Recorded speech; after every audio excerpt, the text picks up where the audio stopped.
राम राम बाबूभाई. आता आपण चालू आहेत युवांशला स्कूलमध्ये घेऊन. राम राम. आणि युवांशनं काय बनवलं माहिती आहे का? आज काय बनवलं रे दादा? Community helper. Very important. बरोबर आहे का नाही? बघितलं का नजारा? हां. आणि दादा हे कोण आहेत रे बाळा? छत्रपती शिवाजी महाराज. आणि छत्रपती शिवाजी महाराज आणि अजून डॉक्टर बाबा साहेब आंबेडकर. आंबेडकर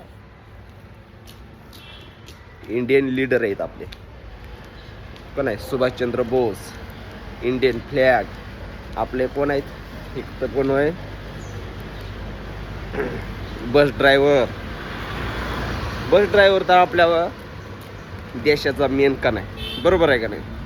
ह्या ड्रायव्हरच्या जीवावरती उड्या मारतात, पण त्याला कोणाचं महत्त्वच माहीत नाही. बरोबर आहे का नाही? काय करणार? जाऊ दे.